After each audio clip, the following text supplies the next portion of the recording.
The morning rain drummed against the windows of Jefferson High School as 17-year-old Maya Chin hurried through the hallways, her backpack slung over one shoulder and a half-eaten granola bar in her hand. She was already 5 minutes late for her first period English, and Mrs. Patterson had a strict policy about tardiness that Maya had tested one too many times this semester. But when she burst through the classroom door, ready to deliver her usual apologetic smile, she stopped short. Mrs. Patterson wasn't there. Instead, a tall, thin man stood at the front of the room. His back turned to the students as he wrote something on the whiteboard with deliberate, careful strokes. "Sorry I'm late," Maya began, but the man didn't turn around. He simply raised his left hand, a gesture that somehow conveyed both acknowledgement and dismissal, and continued writing. Maya slipped into her usual seat in the third row, next to her best friend Zoe, who was already settled with her notebook open and ready. "Who's that?" Maya whispered. "Substitute," Zoe whispered back. "He walked in about 10 minutes ago, wrote his name on the board, and hasn't said a word since." Maya looked up at a whiteboard where in neat, precise handwriting the man had written, "Mr. A. Sullivan, please read Chapter 12 silently." The substitute teacher, Mr. Sullivan, finally turned around, and Maya got her first good look at him. He appeared to be in his late 30s, with prematurely gray hair that was neatly combed but looked like he'd been running his fingers through it. His clothes were simple but well-pressed. Khaki pants, a white button-down shirt, and a navy blue tie that looked like it had been tied and retied several times. But it was his eyes that caught Maya's attention. They were a deep brown, almost black, and they seemed to take in everything at once without really focusing on anything specific. He moved to Mrs. Patterson's desk and sat down, opening a worn paperback book. Maya noticed that he held it with only his right hand, keeping his left arm, the one he'd raised earlier, close to his body in a way that seemed almost protective. The classroom fell into an unusual quiet. Without Mrs. Patterson's constant chatter about themes and symbolism, without the usual background noise of whispered conversations and shuffling papers, the only sounds were the turning of pages and continued drumming of rain against the windows. Maya tried to focus on Chapter 12 of To Kill a Mockingbird. They were studying the scene where Scout and Jem are walking home from a Halloween pageant, but she found herself glancing up at Mr. Sullivan every few minutes. There was something about him that didn't quite fit. It wasn't just that he was quiet. Plenty of substitute teachers were quiet, especially the ones who were just trying to get through the day without any trouble. It was something else, something the way he held himself, the way his eyes would occasionally flick to the door, the way he seemed to be listening to something the rest of them couldn't hear. About halfway through the period, Maya's pencil rolled off her desk and clattered to the floor. In the silence of the room, it sounded like a gunshot. Several students looked up, but Mr. Sullivan's reaction was different. He flinched, and his right hand moved instinctively to his left arm, gripping it just below the elbow. Maya bent down to retrieve her pencil, and when she straightened up, she found Mr. Sullivan looking directly at her. For just a moment, their eyes met, and Maya saw something there that made her stomach tighten. It wasn't anger or annoyance at the disruption. It was something darker, more complex, a mixture of wariness and what looked almost like fear. The moment passed quickly. Mr. Sullivan looked back down at his book, and Maya returned to her reading. But she couldn't shake the image of his hand gripping his arm, or the look in his eyes when their gazes had met. The bell rang, and students began packing up their belongings. Maya was shoving her book into her backpack when she heard a soft voice behind her. "Excuse me." She turned around to find Mr. Sullivan standing a few feet away, his book closed and tucked under his right arm. Up close, she could see that he was younger than she'd initially thought, maybe mid-30s, and that there were faint lines around his eyes that looked like they'd been carved by something other than age. "I'm sorry," he said, his voice barely above a whisper. "Did I startle you when you dropped your pencil?" Maya was so surprised that he was speaking at all that it took her a moment to respond. "No, sir. I mean, not really. It was loud and quiet." Don't forget to subscribe to the channel. Thumbs up, you can help more people hear this story by liking this video. Bell, every week we share unforgettable stories of silent heroes. He nodded as if this made perfect sense. I'm not used to sudden noises. I apologize if I seemed, "Oh, no, it's fine." Maya said quickly. Really? I drop stuff all the time. I'm kind of clumsy. Something that might have been a smile flickered across his face. Thank you for understanding. And then he was gone, walking out of the classroom with quick, purposeful steps that made no sound on the linoleum floor. Over the next few days, it became clear that Mr. Sullivan wasn't just filling in for Mrs. Patterson temporarily. Word spread through the school that she'd been hospitalized with pneumonia and wouldn't be back for at least 2 weeks. Mr. Sullivan settled into a routine that was unlike any substitute teacher Maya had ever encountered. He arrived each morning exactly 15 minutes before first period, carrying the same worn paperback book and a small leather satchel that looked like it had seen better days. He would write the day's assignment on the board in his careful handwriting, then take his seat at Mrs. Patterson's desk and read silently while the students worked. He never called on anyone. He never initiated discussions about the reading. When students had questions, they had to approach his desk, and he would answer in that same soft voice, often looking at his hands rather than at the student asking the question. But Maya began to notice things. She noticed that Mr. Sullivan always sat with his left side toward the wall, never with his back to the room. She noticed that he seemed to know exactly where every student was at all times, even though he appeared to be absorbed in his reading. She noticed that he always wore long-sleeved shirts, even though the weather was getting warmer and the classroom could be stuffy. Most of all, she noticed that he never, ever used his left hand for anything more than the briefest gestures. He wrote with his right hand, turned pages with his right hand, picked up papers with his right hand. His left arm seemed to exist in a state of careful stillness, as if he were protecting it from something. Maya wasn't the only one who noticed. During lunch on Thursday, she sat with Zoe and their friends Marcus and Jenna, and the conversation inevitably turned to their mysterious substitute teacher. "He's like a ghost," Jenna said, picking at her salad. "I swear he barely breathes." "I think he's just shy," Zoe offered. "Some people are really introverted." "This isn't shy," Marcus countered. "Shy people still participate in normal human interaction. This guy acts like he's afraid of us." "Maybe he is," Maya said quietly. "Maybe he's afraid of something." The others looked at her with interest. Maya had always been the observant one in their group, the one who noticed details that others missed. "What do you mean?" Zoe asked. Maya hesitated. She wasn't sure how to put her observations into words without sounding like she was making a bigger deal out of it than it was. "I don't know. It's just the way he reacts to sudden noises, the way he positions himself in a room, the way he never uses his left hand. It's like he's been hurt and he's trying to protect himself." "From what?" Marcus asked. "I don't know," Maya admitted, "but I think something happened to him. Something bad." That afternoon, Maya found herself paying even closer attention to Mr. Sullivan. She watched the way he moved, always aware of his surroundings, always ready to react to something. She watched the way he held his left arm close to his body, the way he seemed to favor his right side when he walked. And then, just before the end of class, she saw IT.MR. Sullivan was collecting papers from students' desks, something he rarely did, preferring to have them place their work in a tray at the front of the room.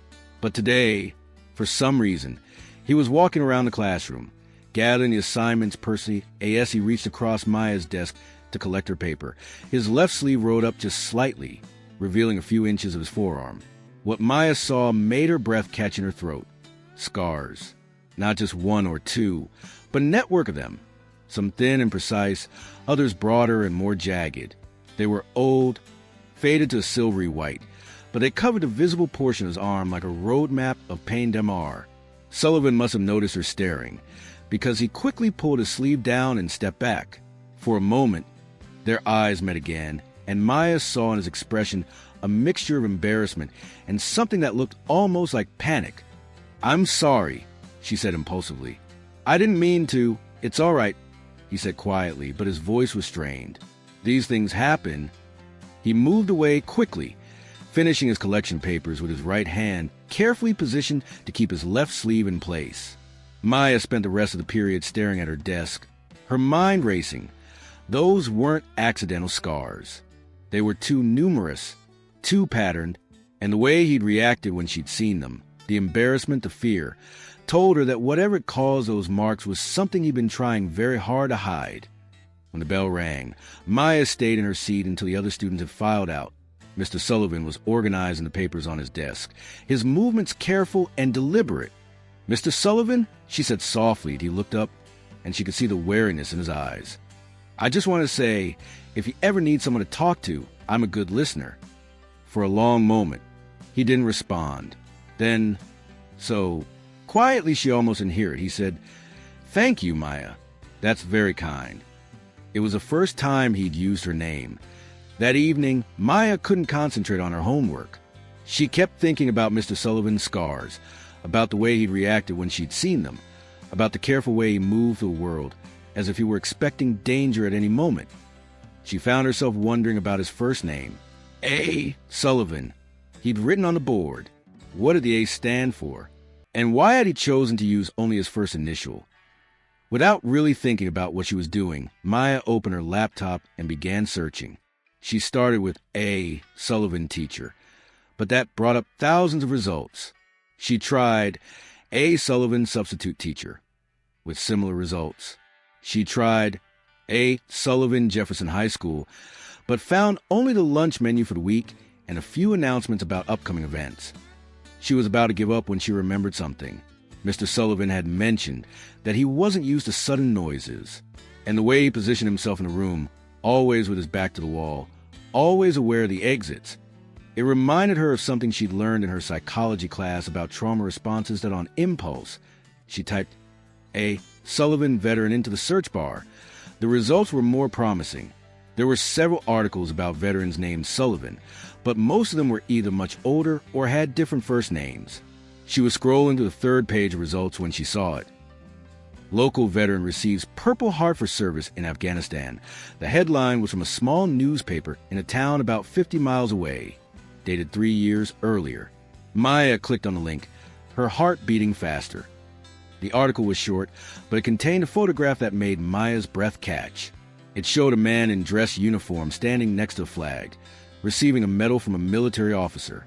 The man was younger, his hair darker, and he was wearing a uniform that concealed his arms. But Maya was certain it was Mr. Sullivan.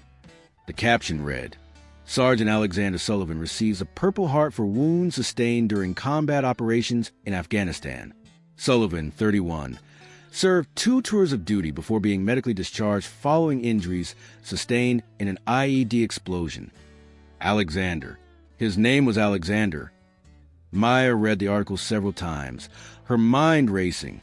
An IED explosion. That would explain the scars on his arm, the way he reacted to sudden noises, the hypervigilance she'd noticed. He wasn't just a quiet substitute teacher. He was a veteran dealing with the aftermath of trauma. But the article was 3 years old, and it was from a newspaper in a different town. What had brought him to Jefferson High School? And why was he working as a substitute teacher instead of whatever he'd been doing before? Maya spent the next hour searching for more information, but she found nothing else about Alexander Sullivan. It was as if he'd disappeared from public record after receiving that medal. The next morning, Maya arrived at school early, hoping to catch a glimpse of Mr. Sullivan before class started. She found him in the hallway outside the English classroom, leaning against the wall with his eyes closed. He looked exhausted, as if he hadn't slept well. "Good morning, Mr. Sullivan," she said softly, not wanting to startle him. His eyes opened immediately, and he straightened up. "Good morning, Maya. You're here early. I want to get some extra reading done," she said, which wasn't entirely true. "Are you okay? You look tired." He studied her face for a moment, as if trying to decide how much to reveal. "I don't sleep very well," he admitted. "Old habits." Maya nodded, understanding more than he probably realized. "My uncle was in the military," she said carefully. "He used to say that some habits are hard to break." Something shifted in Mr. Sullivan's expression. "Your uncle?" "He served in Iraq. He used to have trouble sleeping too." Mr. Sullivan was quiet for a long moment. Then he said, "It's difficult to turn off the part of your brain that's always listening for danger. Is that why you don't like sudden noises?" He looked at her sharply, and Maya realized she might have pushed too far. But then he nodded slowly. Among other things, other students were beginning to arrive, and Mr. Sullivan straightened his tie and picked up his satchel. "We should go inside," he said. But as they walked into the classroom together, Maya felt like something had shifted between them. He'd opened up to her, just a little, and she had the sense that he was grateful to have someone who might understand. Over the next few days, Maya and Mr. Sullivan began to develop a quiet rapport. It wasn't friendship exactly. The age difference and the teacher-student dynamic made that impossible. But there was an understanding between them that hadn't existed before. Maya started arriving at school a few minutes early each day, and she would often find Mr. Sullivan in the hallway, preparing for the day ahead. They would exchange a few words, never about anything too personal, but always with an underlying current of mutual respect. She learned that he had been a literature major in college before enlisting in the Army. She learned that he genuinely enjoyed teaching, even though he struggled with the social aspects of it. She learned that he had been working as a substitute teacher for about 6 months, moving from school to school, never staying in one place for very long. "Don't you want to find a permanent position?" Maya asked one morning that Mr. Sullivan adjusted his satchel strap and considered the question. Permanent positions require references, interviews, long-term commitments. "I'm not sure I'm ready for that level of exposure." Maya understood. The scars on his arm weren't the only wounds he was carrying. There were invisible injuries, too, ones that made it difficult for him to trust himself in situations that required sustained human interaction. In class, Maya began to notice that Mr. Sullivan was watching her as much as she was watching him. When she raised her hand to ask a question, he would answer with more detail than he gave other students. When she turned in her assignments, he would sometimes write brief comments in the margins, not grades or corrections, but observations about her insights or questions that might help her think more deeply about the material. It was during one of these quiet exchanges that Maya decided to take a bigger risk.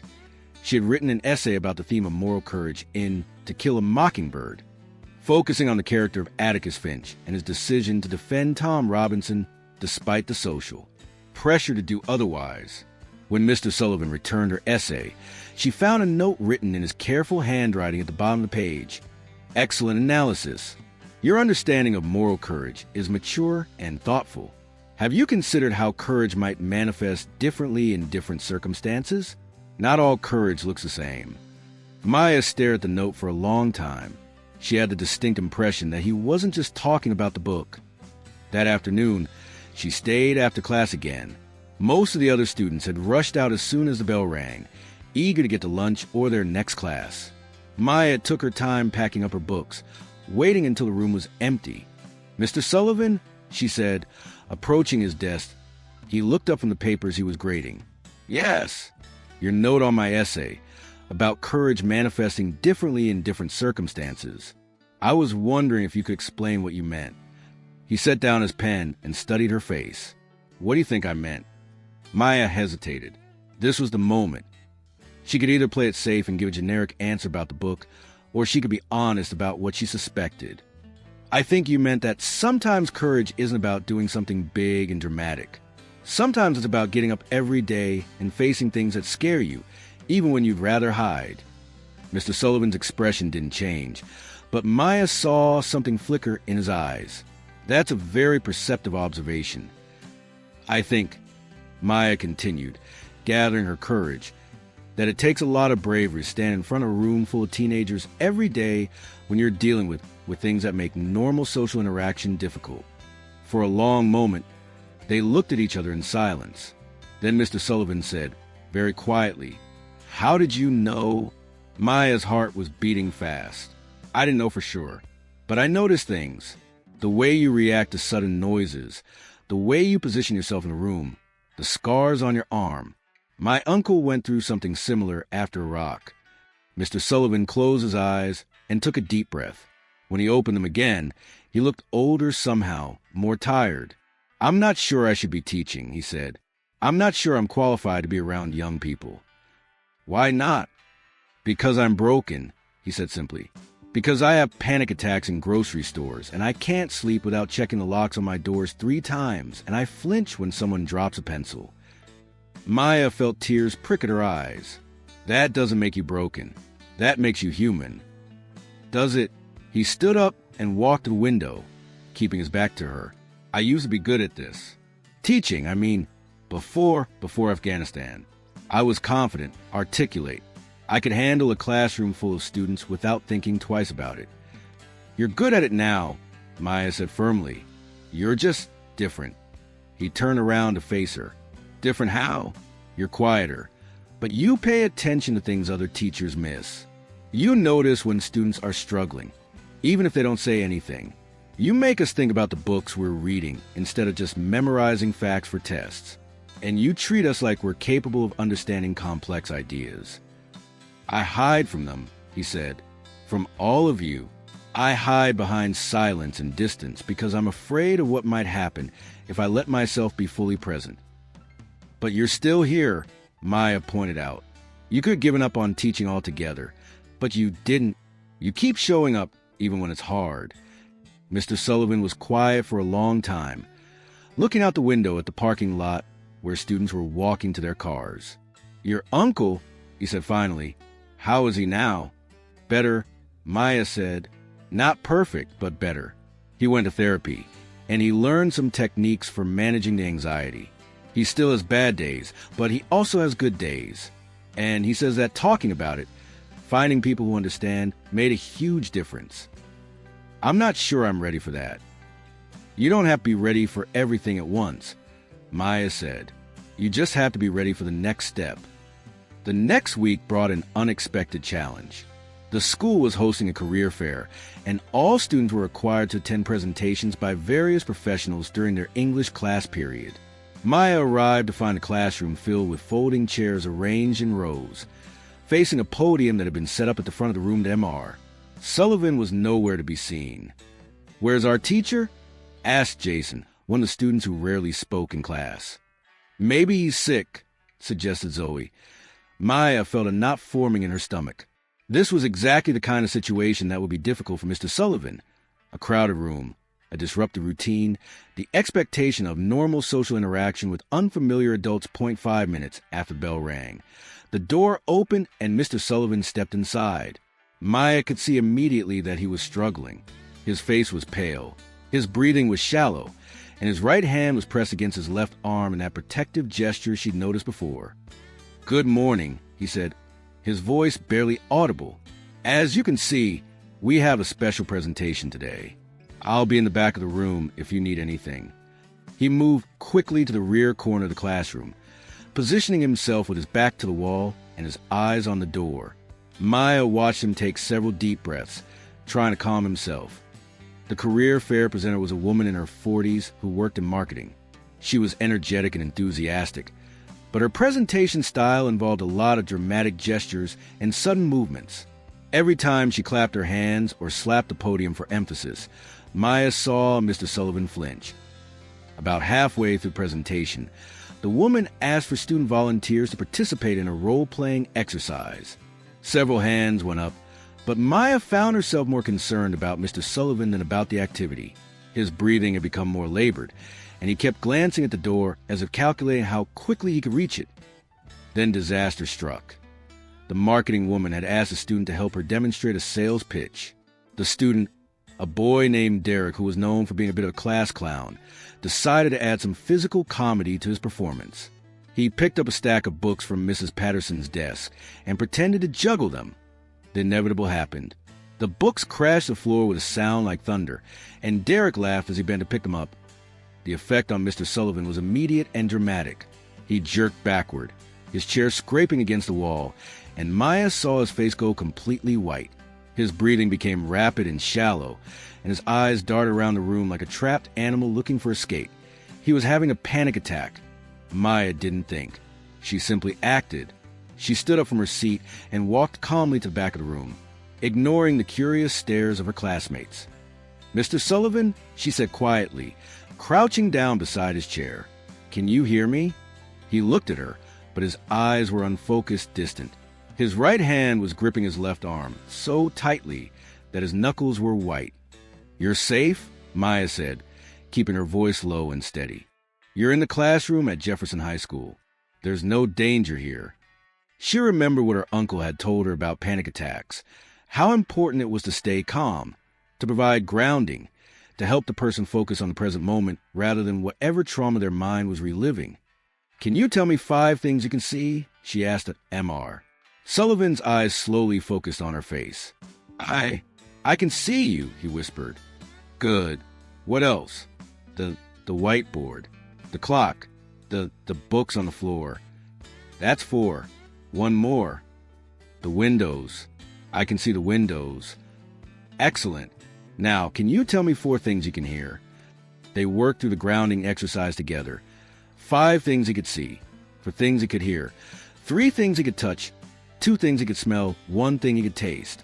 Gradually, his breathing slowed and his grip on his arm loosened.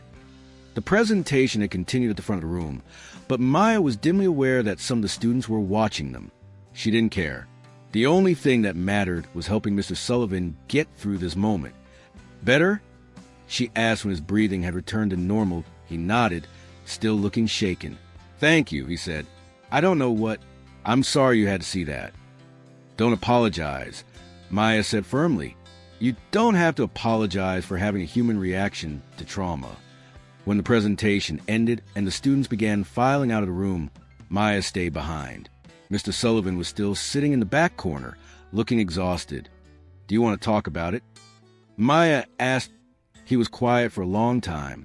Then he said, the sound of the books falling, it sounded like an explosion? He nodded. IED, improvised explosive device. My unit was on patrol, and I was walking point. I should have seen it. I should have known. It wasn't your fault. 3 of my men were injured. 1 of them lost his leg. I had shrapnel in my arm and some internal injuries, but I was lucky. I was so lucky, and I couldn't understand why I was the one who got come home mostly intact while they... He stopped, his voice catching. Maya didn't say anything. She just sat with him in the silence, letting him know that she was there if he wanted to continue. I keep thinking that if I'd been more careful, more alert, if I'd been a better soldier, a better leader, maybe it wouldn't have happened. Survivor's guilt, Maya said softly. My uncle talked about that too. He said it was one of the hardest parts of coming home. Does it get better? He says it does. Slowly. But he also says that you have to be willing to let it get better. You have to be willing to forgive yourself for being human. Mr. Sullivan looked at her with something that might have been hope. How did you become so wise? I had a good teacher, Maya said, and a good uncle, and I pay attention to people. Word of the incident in the classroom spread quickly through the school, but not in the way Maya had feared. Instead of mockery or gossip, there seemed to be a new awareness among the students about Mr. Sullivan's situation. They began to moderate their behavior in his class, not walking on eggshells, but simply being more considerate. They put their phones away without being asked, participated in discussions more thoughtfully, and made an effort to keep the classroom environment calm and focused. Maya found herself becoming something of an unofficial liaison between Mr. Sullivan and the other students. When someone had a question about an assignment, they would often ask her first, and she would either answer it herself or approach Mr. Sullivan on their behalf. It wasn't that he was incapable of handling these interactions. He was getting better at them every day, but having Maya as a buffer seemed to make things easier for everyone. At a week after the career fair incident, Maya stayed after class to find Mr. Sullivan grading papers with more energy than she'd seen from him in weeks. You seem different today, she observed. He looked up and smiled, a real smile, not the careful, guarded expression he usually wore. I had a good night's sleep. First time in months. What changed? I called the VA hospital yesterday, made an appointment with a counselor. He set down his pen and looked at her directly. You were right about talking to someone who understands. I've been trying to handle this on my own for too long. Maya felt a warm glow of pride and relief. I'm glad. I also wanted to thank you for what you did during the presentation, but also for seeing me, for treating me like a person instead of a problem to be solved or a danger to be avoided. You never were a problem, Maya said. You were just someone who needed a friend. Mr. Sullivan was quiet for a moment. Then he said, I have something I want to show you. If you're interested. He reached into his desk drawer and pulled out a manila folder. Inside were several sheets of paper covered in his careful handwriting. What is this? Maya asked. It's a story. I've been writing it during my planning periods. It's about a soldier who comes home and has to learn how to live in the world again, how to trust people, how to believe that he deserves to be happy. Maya read the first few paragraphs, her eyes widening. The writing was beautiful, lyrical, and honest, with a depth of emotion that took her breath away. "This is incredible," she said. "You're a really talented writer. I used to write before the war. Stories, essays, even some poetry. I thought I'd lost that part of myself, but working with you students, seeing how you respond to literature, it's been inspiring. Have you thought about submitting this somewhere? To a magazine or a literary journal?" Mr. Sullivan shook his head. "I don't think I'm ready for that level of exposure, but I thought maybe you could read it? Give me your honest opinion." Maya felt honored by the request. "I'd love to." She took the story home that night and read it cover to cover. It was the story of a man named David who returned from Afghanistan with physical and emotional scars, who struggled to reconnect with his family and find meaning in civilian life. But it was also a story about healing, about the small acts of kindness that could make the difference between despair and hope. The next morning, Maya arrived at school early to find Mr. Sullivan already in the classroom, setting up for the day. "I read your story," she said. He looked up nervously. "What did you think?" "I think you need to submit it somewhere. I think other people need to read it." Really. It's honest and moving, and it shows that healing is possible. There are probably a lot of veterans who need to hear that message." Mr. Sullivan sat down heavily in his chair. "I never thought about it that way. I was so focused on my own experience that I didn't consider how it might help others." "That's what good writing does," Maya said. "It makes us feel less alone." Over the next few days, Maya helped Mr. Sullivan research literary magazines that publish work about military experience. They found several that seemed like good fits for his story, and Maya helped him format his submission materials. "Are you sure about this?" he asked as they prepared to send the first submission. "I'm sure," Maya said, "but more importantly, you're sure. I can see it in your eyes." And she was right. There was something different about Mr. Sullivan now. A sense of purpose, of connection to something larger than his own pain. He was still quiet, still careful, but there was a new confidence in his movements, a new openness in his interactions with students. Mrs. Patterson returned to school 2 weeks later, but by then, something had fundamentally changed in the English department. The principal, who had been impressed by the improvement in student engagement during Mr. Sullivan's tenure, asked him to stay on as a permanent teacher's aide. "I've never seen students so invested in their reading," Mrs. Patterson confided to Maya. "Whatever Mr. Sullivan did while I was gone, it worked." Maya smiled but didn't elaborate. She knew that Mr. Sullivan's impact on the students had nothing to do with special teaching techniques or innovative lesson plans. It had everything to do with authenticity, with the way he'd allowed himself to be vulnerable and human in their presence at MR. Sullivan accepted the position as teacher's aide, and Maya watched him slowly bloom in the role. He began participating more in class discussions, offering insights about literature that came from a deep well of personal experience. He started a creative writing club that met after school, where students could share their own stories and work on their craft. Maya joined the club, of course, and she wasn't surprised to find that several other students were drawn to Mr. Sullivan's quiet wisdom and genuine interest in their work. He had a gift for seeing potential in each student's writing and helping them develop their unique voice. One afternoon, about a month after Mrs. Patterson's return, Maya was working on a short story for club when Mr. Sullivan approached her desk. "I got a letter today," he said, his voice carefully controlled but his eyes bright with excitement. "About your story?" He nodded. "The journal accepted it. They want to publish it in their next issue." Maya let out a small whoop of joy, then immediately looked around to make sure she hadn't disturbed the other students. "That's amazing. I'm so proud of you." "I couldn't have done it without you," he said quietly. "You believed in me when I didn't believe in myself."